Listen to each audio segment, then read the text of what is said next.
21절에서 27절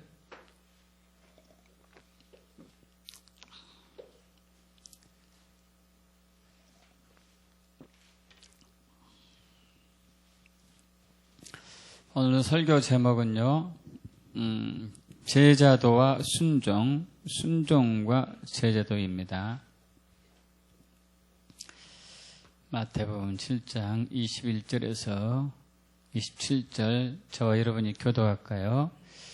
나더러 주여 주여 하는 자마다 다 천국에 들어갈 것이 아니요 다만 하늘에 계신 내 아버지 뜻대로 행하는 자라야 들어가리라.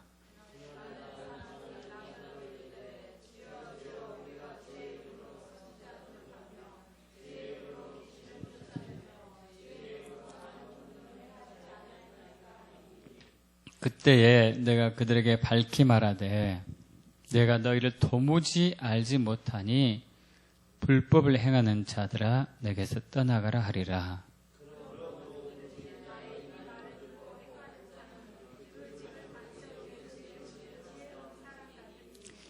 비가 내리고 창수가 나고 바람이 불어 그 집에 부딪히되 무너지지 아니하나니 이는 주추를 반석 위에 놓은 까닭이요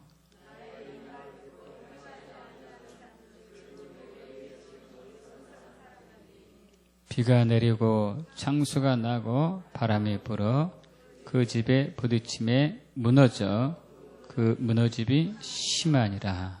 아멘. 여러분, 모든 그리스도인들은 예수님의 제자입니다. 제자와 그리스도인은 절대 분리되지 않습니다. 사탄 마귀가 이것을 분리시켜 놨죠. 그래서 이 시대에 많은 그리스도인들이 제자와 그리스도인 사이를 나누어서 받아들이고 있습니다. 예수님의 제자는 자기 자신을 부인하고 자기 십자가를 지고 주님을 따르는 것이 예수님의 제자입니다.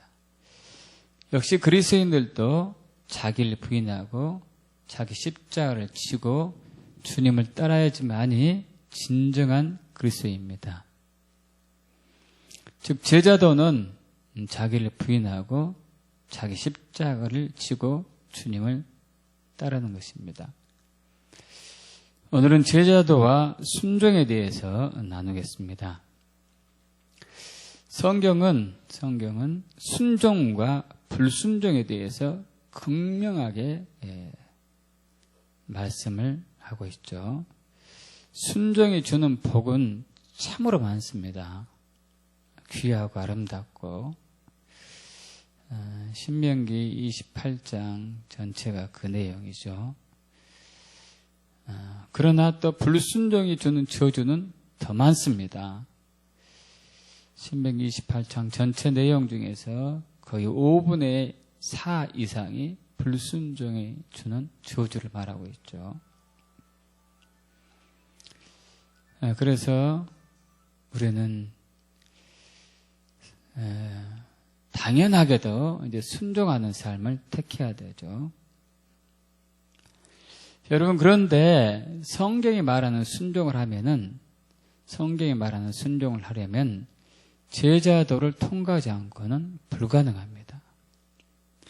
오늘은 이 부분을 나누려고 합니다. 왜 제자도가 필수적인 요인인가? 먼저 우리가 순종에 대해서 갖고 있는 오해와 편견들이 많습니다. 우리가 생각하는 순종은 율법의 의무를 다하는 것을 순종이라고 보고 있습니다. 종교적 의무를 다하고 나쁜 행위를 하지 않으면 나는 순종한다고 생각합니다. 여러분, 그러나 오늘 본문 말씀을 보면은 그것이 아닙니다. 예수님께서 마태복음 7장 15절부터 19절을 보면요, 지금 당시에 종교 지도자들 향해서 특히 바리새인들을 포함한 종교 지도자들을 조심하라고 얘기하고 있습니다. 7장 15절부터 20절까지 제가 보겠는데요. 거짓 선지자들을 삼가라. 양의 옷을 입고 너희에게 나오나 속에는 노략질하는 일이라. 그들의 열매로 그들을 알지니 가시나무에서 포도를 또는 엉겅퀴에서 무화과를 따겠느냐. 이와 같이 좋은 나무마다 아름다운 열매를 맺고 못된 나무가 나쁜 열매를 맺나니 좋은 나무가 나쁜 열매를 맺을 수 없고 못된 나무가 아름다운 열매를 맺을 수 없느니라. 아름다운 열매를 맺지 아니한 나무마다 찍혀 불에 던져지느니라. 이러므로 그들의 열매로 그들을 알리라. 여러분 자신에게 한번 반문해 보십시오. 나는 정말 아름다운 열매를 맺고 있는지, 좋은 열매를 맺고 있는지.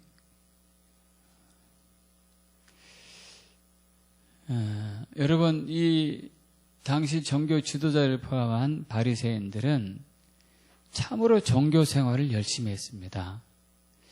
율법이 철저했어요. 11조 절대 떼먹은 적이 없습니다. 금식 일주일에 2번 했습니다. 구제, 전도, 그리고 말씀 암송, 기도, 또 그리고 더 나아가서 외적으로 나쁜 짓 하지 않았습니다.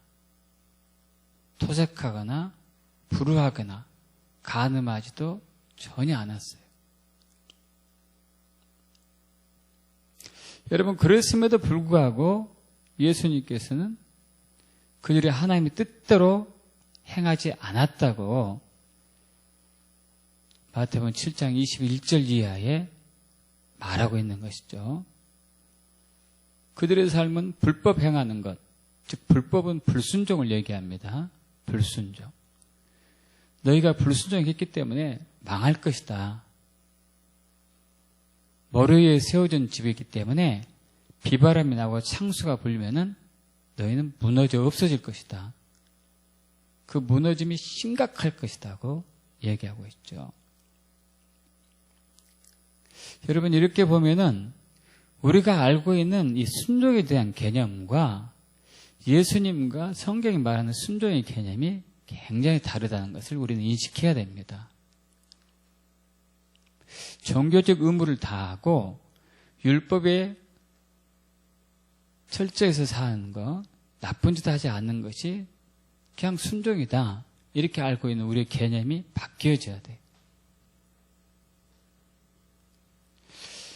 여러분, 우리도 별다를 것이 없습니다. 바리새인들과. 이렇게 살아왔으니까요. 주일 성수, 11조, 전도, 구제, 금식, 기도, 예배. 이것을 열심히 하면은, 그리고 나쁜 짓 하지 않으면 우린 잘하고 있는 거야. 우린 괜찮은 거야. 여러분, 그랬다면 예수님께서 바리새인들을 엄청나게 칭찬했을 거예요. 그들은 우리보다 10배, 100배 훨씬 철저했기 때문에요. 정작 예수님 그렇게 하지 않았어요.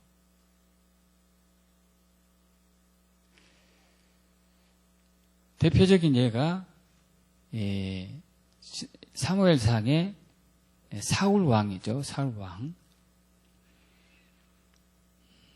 그는 사무엘상 13장에서 한번 불순종해가지고 하나님으로부터 위기를 당합니다. 그리고 사무엘상 15장에서 결정적인 불순종으로 버림받게 되죠. 사무엘상 15장에서 하나님께서는 사울 왕에게 아말렉을 전멸하라고 얘기합니다. 왜냐하면은 이스라엘 백성들이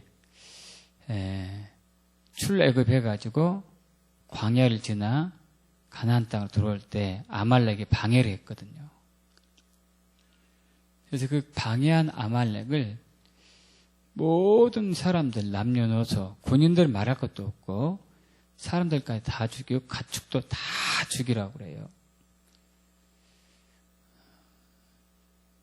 그런데 이제 사울 왕이 이 일을 수행하는데 아각 왕, 아말렉 왕 한 사람하고 또 짐승들 중에서 살찐 짐승들을 일부를 남겨두게 됩니다.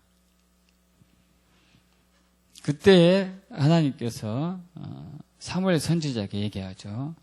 내가 사울을 왕으로 세운 것을 후회한다. 그가 내 말에 순종하지 않았다. 그래서 사무엘 선지자가 밤새워 기도하다가 사울 왕을 찾아서 나섭니다. 그래서 마침내 사무엘 선지자가 사울 왕을 만나죠. 사울 왕이 이렇게 얘기합니다. 사무엘 선지자여, 당신은 여호와께 복을 받으소서. 내가 여호와의 명령을 준행하였나이다. 여러분, 하나님은 그가 순종하지 않았다고 얘기하고 있어요. 근데 사울은 순종했다고 합니다. 여러분, 우리의 순종은 하나님 편에서 순종이에요. 우리 관점에서 순종이 아니에요. 믿습니까? 하나님 편에서 순종이에요. 그러자 사무엘 선지자 반문하죠. 내 귀에 들려오는 이 양의 소리하고 소의 소리는 어떻게 된 겁니까? 그들이 왜 살아있습니까? 그러자 사울 왕이 변명하죠. 무리가 아말렉 사람으로부터 끌어온 것인데 백성이 당신의 하나님 여호와께 제사하려 하여 양들과 소들 중에 가장 좋은 것을 남겨놓고 그 외의 것은 다 진멸하였나이다. 여러분, 여기에서 이 사울 왕의 가치관이 순종보다는 제사 쪽에 더 관심이 있다는 것을 여러분 잘 이해하십시오. 순종보다는 제사 쪽. 예배하고 기도하고 금식하고 주일 성수하는 이 종교적 행위에 더 관심이 있어요. 순종보다는. 그러자 사무엘 선지자가 또 얘기하죠. 왕이시여 가만히 계십시오. 간밤에 여호와께서 내게 이르신 것을 왕에게 말씀할 텐데 왕이 스스로 작게 여길 그때에 이스라엘의 지파의 머리가 되게 하셨지 않습니까? 왕에게 기름 부어가지고 당신에게 기름 부어가지고 왕으로 삼으시고 또 왕의 길을 보내시며 이르시길 가서 아말렉을 진멸하라고 했는데 왜? 여호와의 목소리를 청종하지 않고 순종하지 않고 탈취에게만 급하여 여호와께서 악하게 여기시는 일이라고 했어요. 여러분, 우리는 이 불순종을 너무 가볍게 여겨요. 하나님께 대한 불순종을 굉장히 가볍게 여겨요. 하나님 이것을 악하게 여겨요.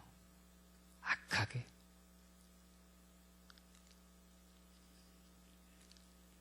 그러자 또 사울이 변명합니다.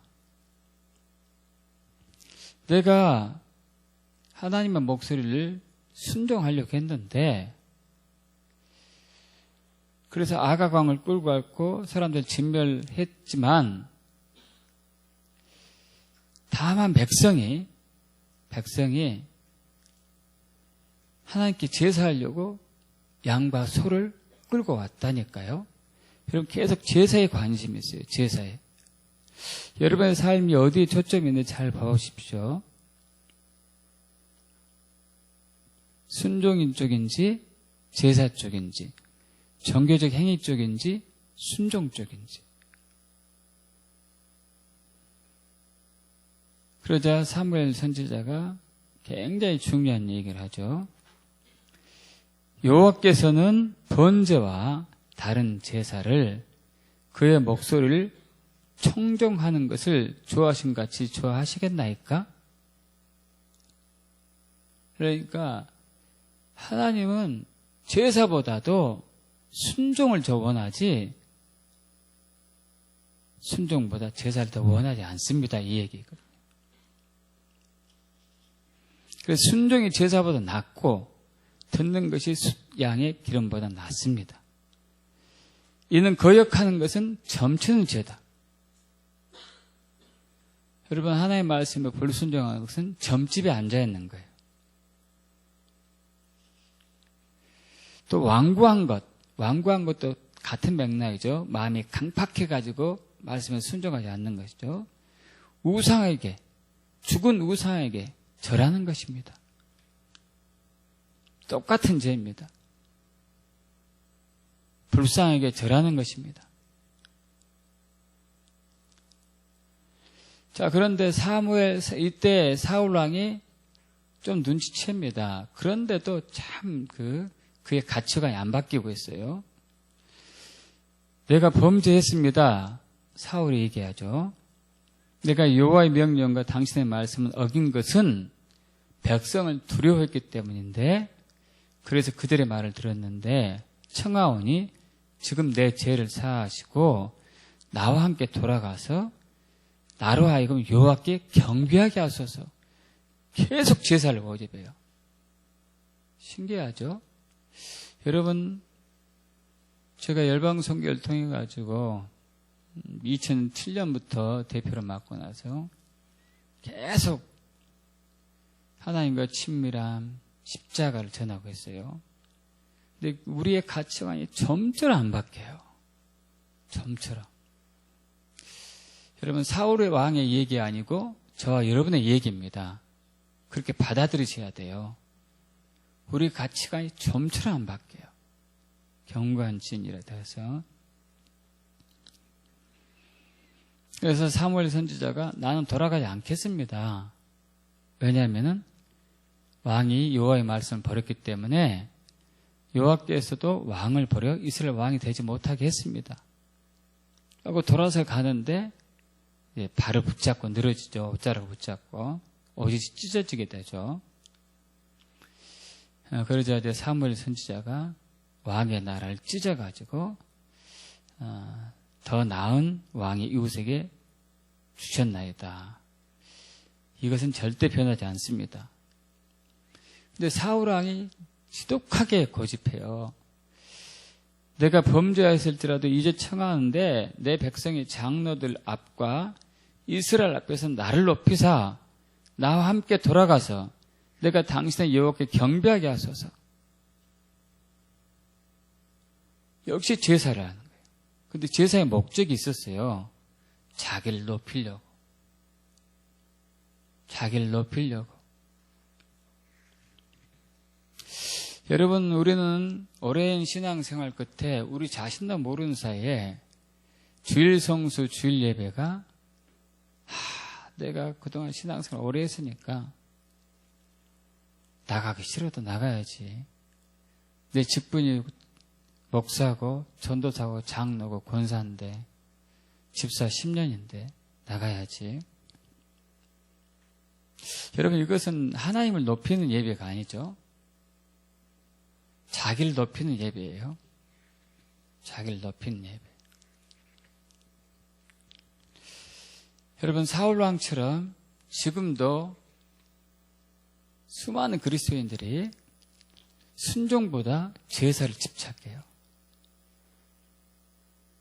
종교적 의식을 더 집착해요. 그러면 끝나는 거예요. 그럼 신앙생활의 의무를 다한 걸로 생각해요. 여러분, 하나님은 순종을 더 중요하게 여깁니다. 믿습니까? 순종을 더 중요하게 여겨요. 그럼 무엇이 진정한 순종일까요? 그렇다면 도대체 어떻게 해야지 진정한 순종이 됩니까? 여러분, 마태복음 7장 이 말씀을 하게 된 배경에는 마태복음 5장 17절부터 우리가 이제 거슬러 올라가야 됩니다. 5장 17절. 함께 보겠습니다.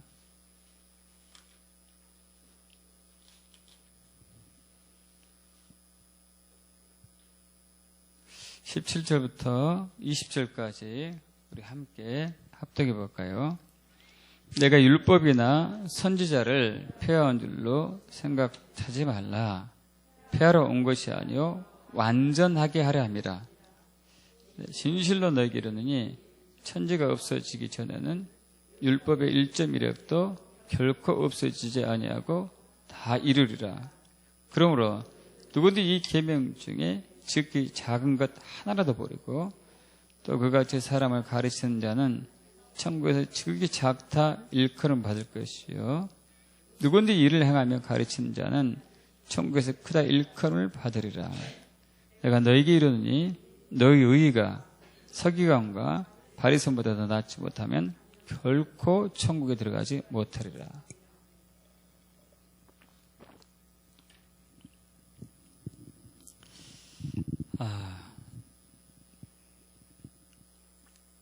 하나님의 말씀, 이 말씀은 예수님께서 오신 목적은 이 말씀을 완성하러 온전하게 하려고 오신 것이죠. 그리고 우리도 이 말씀을 온전하게 지키길 원하십니다. 어느 정도로 지켜야 되는가?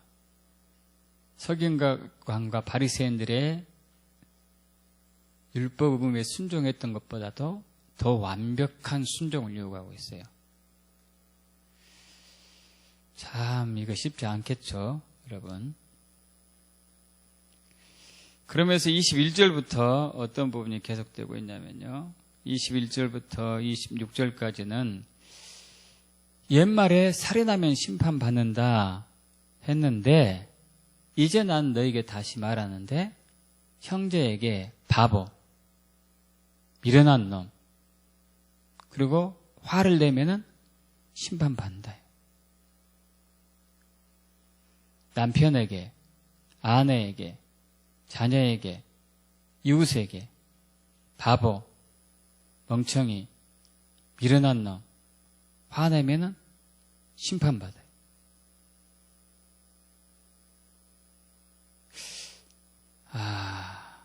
우리는 수만 번 심판받았을 것 같아요.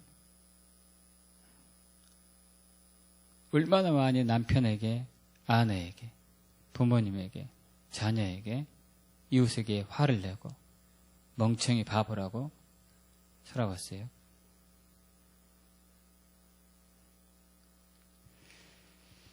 또 27절부터 32절까지는 간음에 대해서 나오죠.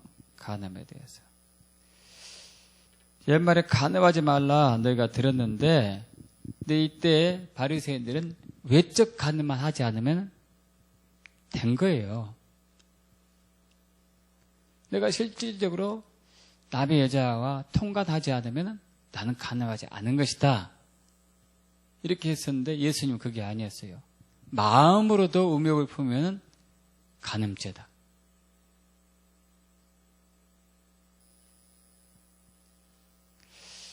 여러분, 우리도 수만 번 마음으로 음욕을 품고 살잖아요. 또 33절에서 우리 37절까지는 헌맹세 부분이 나온 거고요. 또 38절에서 40절까지는 옛말에는 눈은 눈으로, 이는 이로. 그러니까 눈을 맞아서 눈이 부었을 때 상대방이 눈을 때려서 그대로 이렇게 감는 것이죠. 그렇게 하라고 했었지만 이제는 아니다.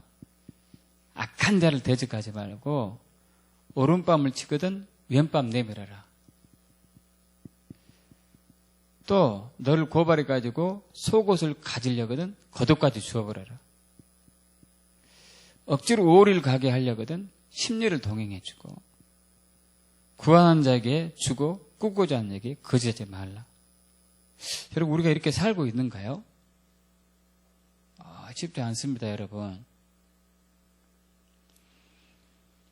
여기 이제 억지로 오리를 가게 하거든. 이 부분은 어떤 부분이냐면 당시에 로마법에 있어서 로마 사람들은 그 식민지 사람들, 이스라엘 포함한 세계 각국의 식민지 사람들에게 그렇게 할 권리가 있었어요.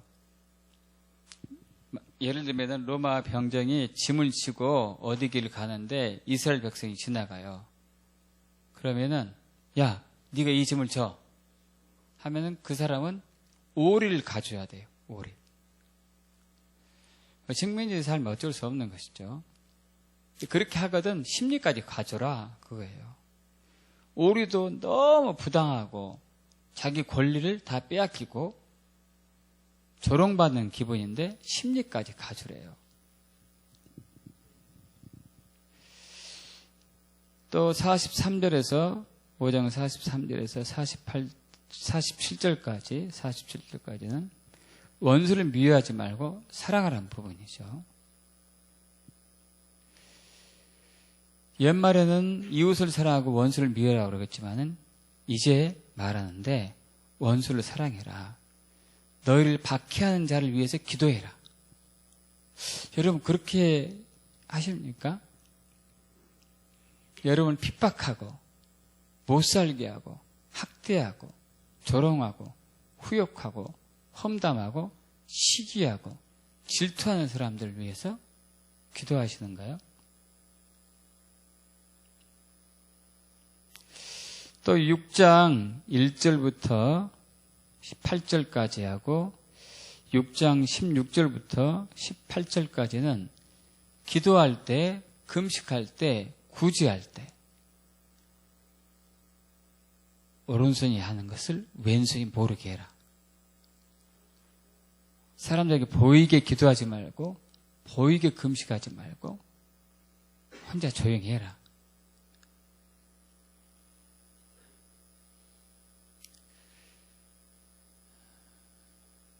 여러분 우리는 잘 이러지 않아요. 보이게 신앙생활해. 보이게. 남들이 보이기 좋게. 그리고 6장 14절 15절 이웃의 허물을 잘못을 용서해 줘라. 너 용서하지 않으면 내가 너를 용서하지 않겠다. 여러분 남편이, 아내가, 자녀가, 부모님이, 이웃이 여러분의 허물을 잘못을 하면 용서해 주십니까? 잘 안 되죠. 또 6장 19절에서 우리 20절까지는 보물을 땅에 쌓아두지 말고 하늘에 쌓으라는 얘기죠. 너희를 위해서 이 땅에 쌓아두지 말고 너희를 위해서 하늘에 쌓아두라. 이거 역시 잘 안 되죠. 우리는 우리 자신을 위해서 열심히 재산을 모아요. 여러분 재산 모으는 목적이 뭡니까? 여러분 자신을 위해서 모으지 않아요? 하나님 위해서 모은 것보다도. 또 31절, 6장 31절부터 33절까지 너는 먹을 것, 마실 것, 입을 것 염려하지 말아라. 다 하나님이 알아서 해줄 텐다. 오직 하나님 나라와 하나님의 의를 구하라. 이것도 쉽지 않습니다. 우리는 당장 생활비가 떨어지면은 염려와 걱정이 되죠. 또 7장 1절부터 5절까지는 비판하지 말아라. 후욕하고 험담하고 손가락질하고 시기하고 질투하지 말아라. 너희의 그 헤아림으로 너도 똑같이 받을 것이다. 네 눈에 있는 들보는 보지 못하고 상대방의 위에 티는 왜 보고 빼라고 그러느냐. 7장 13절에서 14절까지는 좁은 문으로 들어가라. 넓은 문은 멸망의 길이다. 그러면서 결론적으로 마태복음 5장 48절에 하늘에 계신 너희 아버지의 온전하심과 같이 너희도 온전해라. 여러분 우리는 이 부분에 이 말씀들에 있어서 굉장한 부담이 와요. 어떻게 이렇게 사냐 이거예요. 어떻게 이렇게 살 수 있어요? 솔직히 그러지 않습니까? 그래서 우리는 이런 말이 읽어질 때 외면을 해버려요. 건너뛰어버리죠.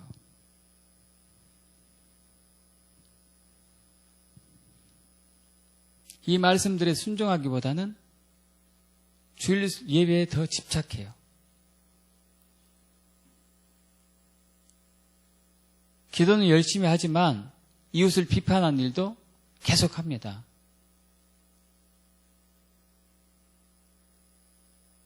금식을 하면서도 여전히 원수를 미워하고요. 구제하면서도 사람의 잘못을 용서하지 않아요. 어쩌면 우리는 이 부담스러운 말들을 외면하고 종교의식에 더 집착하는지 모르겠어요. 그것이 더 편하니까.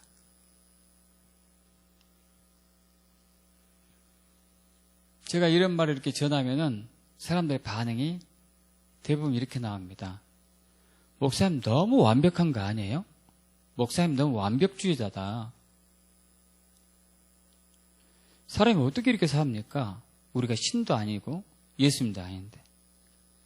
그렇다면 목사님은 그렇게 살고 있습니까?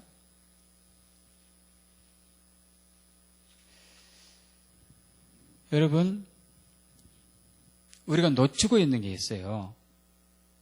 놓치고 있는 게 있습니다. 그건 바로 십자가 예수예요. 십자가 예수를 놓치고 있어요.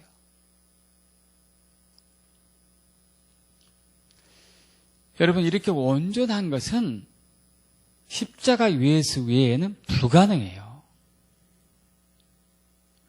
우리는 우리 의로 하나님의 말씀을 지키려고 해요. 우리 자원으로 하나님의 말씀에 순종하려고 한다. 그러나 우리의 의에는 한계가 있어요. 우리의 자원 한계가 있어요.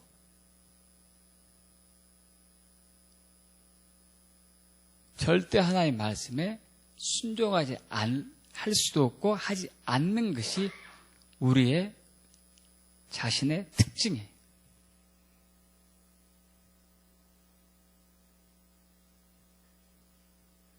우리 육체로는, 우리 자원으로는 절대 하나님의 말씀에 순종하지 못합니다.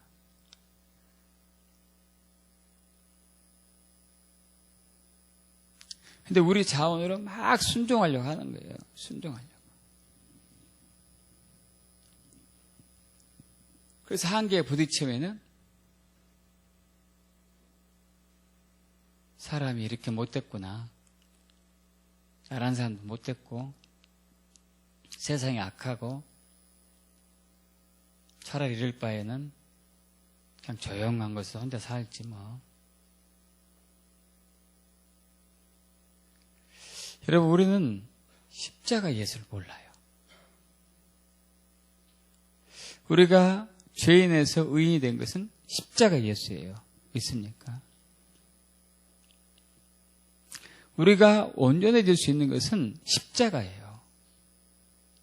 우리 힘으로 온전해지지 않아요. 방금 마태복음 5장에서 시작해서 7장까지 이르는 그 엄청난 부담되는 말씀들은 십자가 예수를 통해서 성취되었고, 우리 역시 십자가 예수를 바라볼 때 순종할 수 있습니다.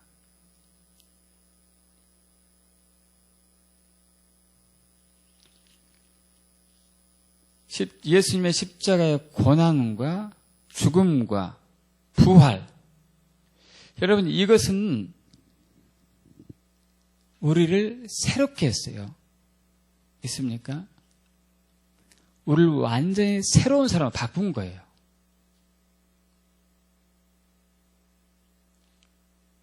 근데 우리는 문제가 뭐냐면은 옛날의 성품을 가지고 그대로 이것을 개조해 가지고 내가 하나님의 말씀에 순종하라고 예를 쓴다는 거예요.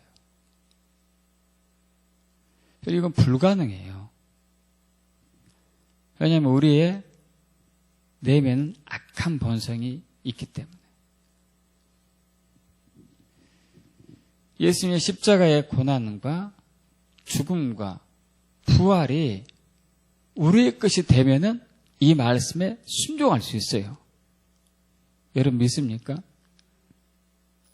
예수님의 십자가의 고난과 죽음과 부활이 내 것이 돼야 돼요. 그렇게 되길 축복합니다.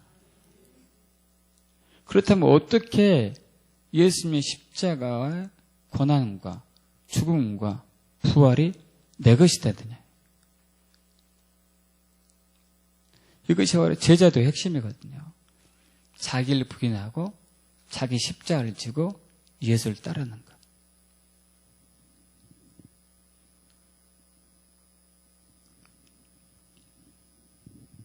여러분, 우리가 이웃을 비판하기 쉽습니다. 정죄하기 쉬워요. 험담하기 쉽습니다.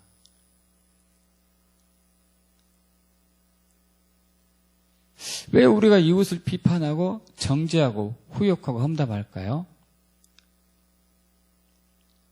내가 그 사람보다 낫다는 우월감 때문에 그러죠. 내가 그 사람보다 나아.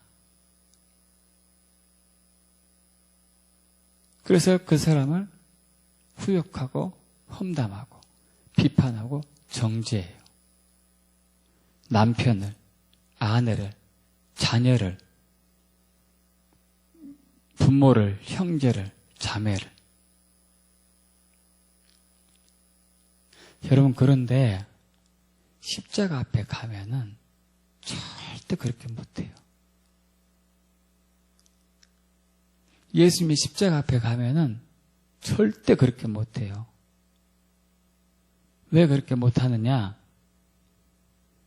내가 얼마나 더러운지 십자가 앞에서 드러나기 때문에. 여러분, 그런 경험을 하기 축복합니다. 내가 얼마나 악한지, 타락했는지, 추하고 선함이 전혀 없는지 머리가 아니라 십자가 앞에서 발견해야 돼요. 여러분, 사도 바울이 디모데후서에서 얘기합니다. 디모데전서에서 나는 죄인 중에 괴수다. 죄인 중에 괴수다. 여러분, 사도 바울이 어떤 사람이죠? 그는 복음을 위해서 목숨을 걸었어요. 그리스도의 종이 되었을 뿐만 아니라 모든 사람이 종이 되었습니다. 수많은 고난과 역경과 핍박과 죽음의 위기를 무릅쓰고 복음을 전했어요. 사실 그는 어떻게 보면 나쁜 짓을 별로 하지 않았다고 저는 봐요. 저 여러분 동의하실 거예요.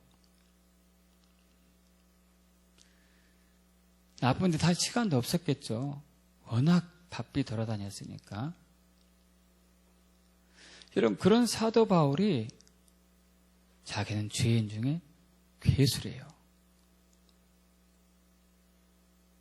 십자가를 바라보니까 자기 안에 있는 악한 것들이 보이는 거예요.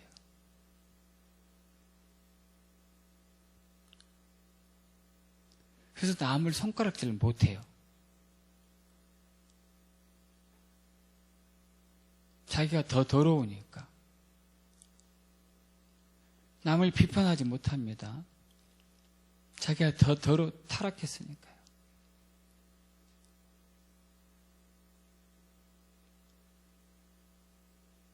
자기를 부인한다는 것은 바로 거기서부터 시작되죠. 십자가에서부터.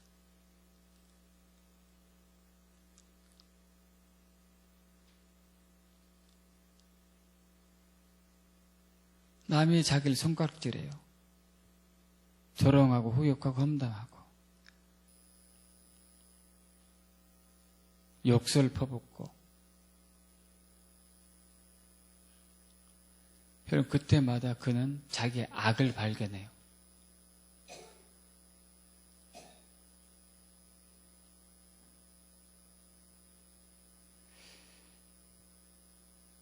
여러분, 하나님은 우리를 늘 죽이려고 해요. 여러분, 살려고 하죠? 하나님은 우리가 죽길 원합니다. 십자가에서. 우리 악한 본성들이 십자가에서 죽기를 원해요.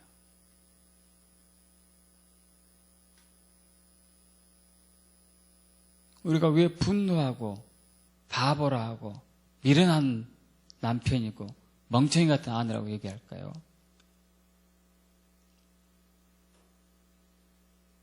내가 정말 타락한 줄을 모르니까.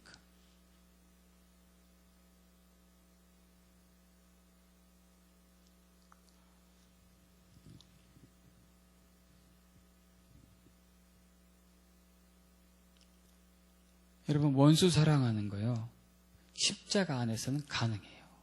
믿습니까?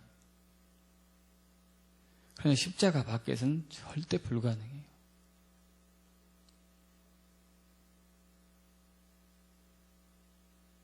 저는 이번 이제 금식을 하면서 오직 하나님께서 십자가만 지금 보게 하고 계시는데 얼마나 감사한지 모르겠어요.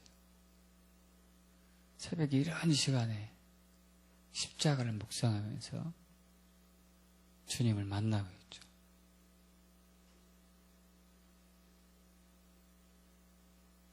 여러분, 십자가 앞에 가니까 모든 것이 용서가 돼요. 모든 것이 감사해요.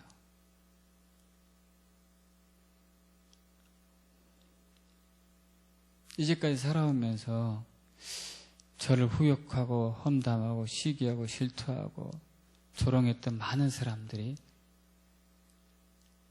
저 사람이 왜 저러나, 이럴 수가 있는 내가 그렇게 잘해줬는데 나를 그렇게 모멸차게 배반하다니, 저건 사람도 아닌 것 같은데, 이랬던 사람들이요, 감사로워요.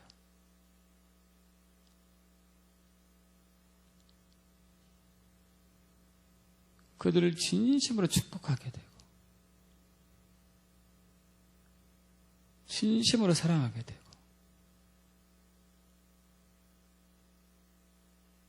저들이 지은 죄가 내 죄인 것을 알겠어요. 이제 그럼 믿습니까?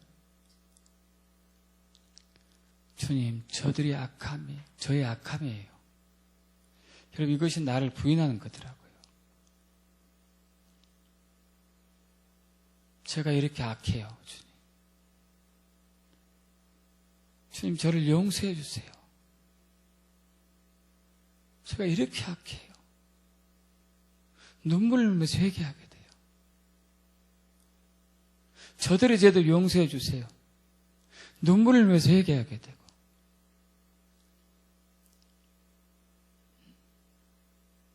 여러분, 이건 십자가에서 나오는 놀라운 은혜예요. 믿습니까? 십자가가 아니면 불가능하거든요. 예수님이 그렇게 했기 때문에.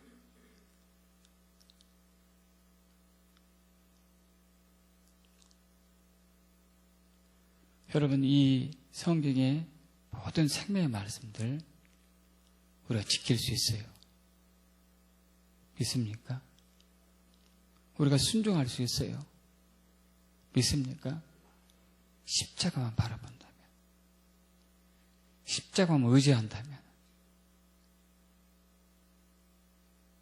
십자가에서 예수님의 고난과 죽음과 비밀을 깨닫고, 주여, 이제 제가 제 자신을 부인하는 삶을 택하겠습니다. 제가 십자가를 지겠습니다. 저의 생명은 주님의 것이니 오늘도 제가 십자가를 질 수 있도록 저를 이끌어 주옵소서.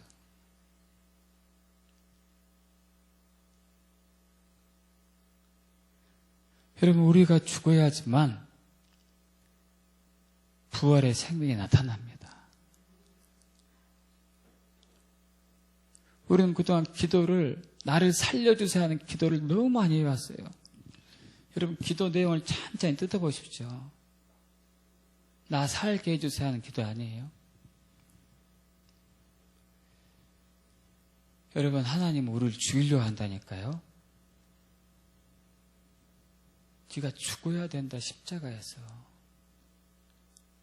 그래야지 너는 자유함을 얻는다. 믿습니까, 여러분? 죄에서 자유하는 길은 십자가에 죽는 거예요. 세상으로부터 자유하는 것은 십자가에 죽는 겁니다. 사탄으로부터 자유한 것은 십자가에 죽는 거예요. 죽었는데 사탄이 어떻게 우리를 하겠습니까? 근데 우리는 자꾸 살려고 하죠. 이것도 해주세요. 저것도 해주세요. 이것도 들어주세요. 저것도 해주세요. 우리 기도 내용이 다 이거 아니에요. 살려고 하는 기도. 그리고 기도를 바꾸셔야 돼요. 저희는 죽기를 원해요. 저희 자신을 부인하고 저희 십자가를 지기를 원합니다. 그래서 당신의 십자가의 고난과 죽음과 부활을 더 알기를 원합니다. 이런 사람은 자기를 부인하고 자기 십자가를 질 수 있습니다. 예수님의 십자가를 아는 사람은 자기를 부인하고 자기 십자가를 지는 것이 당연한 거예요. 그들이 하는 헌금, 여러분 헌금할 때 사람에게 보이려고 헌금한 부분이 없었습니까? 저는 있었어요. 많았어요. 기도, 금식 마찬가지고. 저도 평신도 생활했기 때문에 내가 이 정도 헌금하는데 목사님이 나를 알아줘야 되는데, 성도들 나를 알아줘야 되는데, 그러면 십자가 앞에 가면요, 그것이 부끄러워요. 수치스럽고.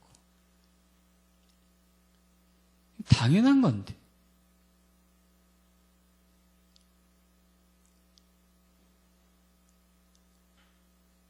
여러분, 기도하는 거 얼마나 힘듭니까? 여러분, 그런데 제가 십자가에 가보니까 기도할 수 있는 게 감사해요. 주님, 제가 기도할 수 있다는 게 너무 감사하네요. 너무 감사하네요. 그래서 하루에서 몇 시간씩 기도할 수 있겠어요? 기도하는 것 자체가 감사하더라니까요. 십자가를 만지게 되니까. 금식하는 것도 마찬가지죠.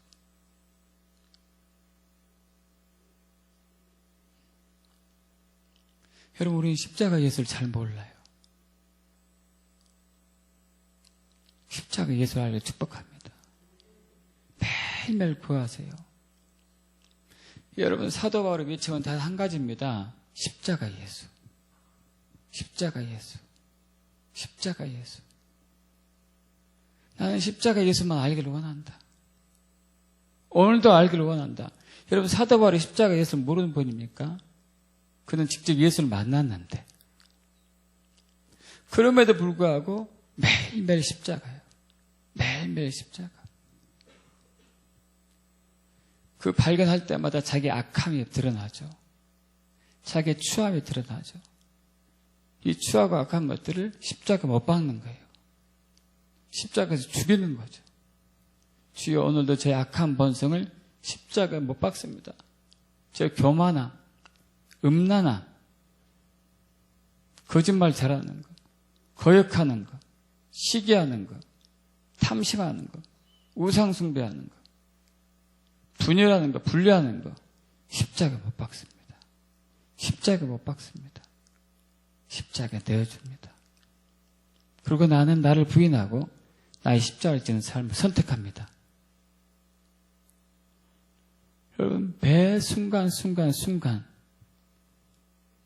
사도 바울은 이 삶을 살았어요.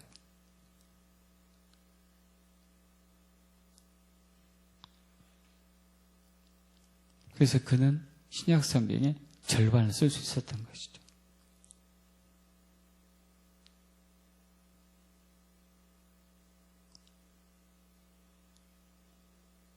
여러분, 하나님 말씀에 철저하게 순종하기를 축복합니다.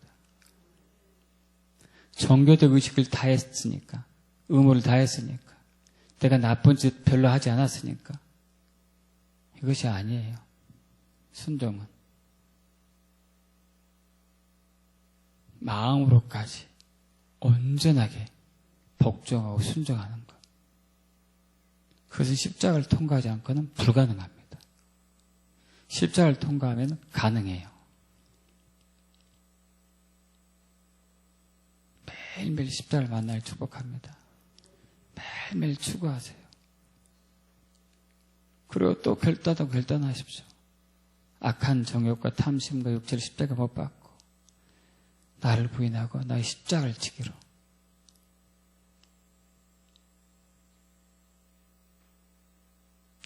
이것이 주님 원하는 순종이에요.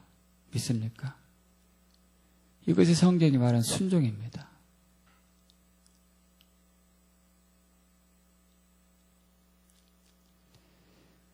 그런 삶을 살 축복합니다. 기도하죠. 아버지 하나님, 이제까지 우리가 알고 있었던 순종에 대한 여러 가지 개념들, 주님 성경이 말하는 가치관으로 확실하게 바꿔주옵소서.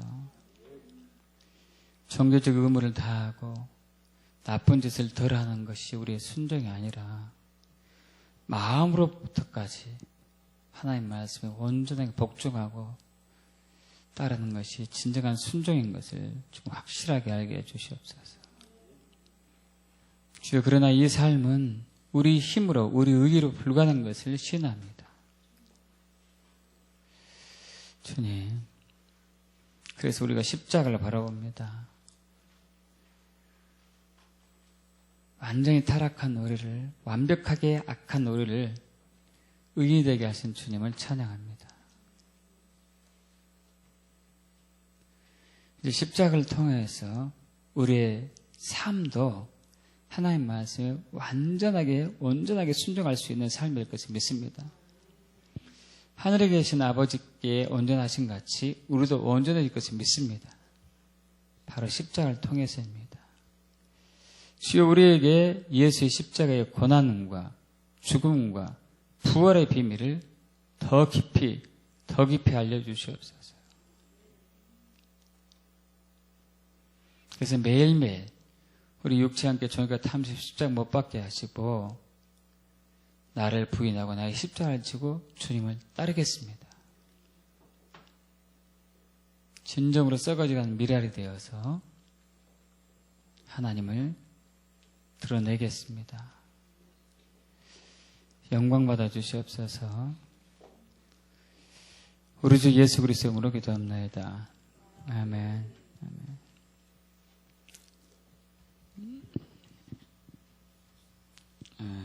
여러분, 기도하실 분들 기도하시고요.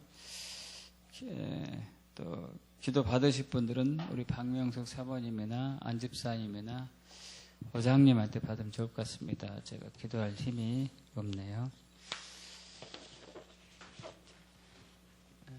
그래요. 기도 곡을 틀어주시고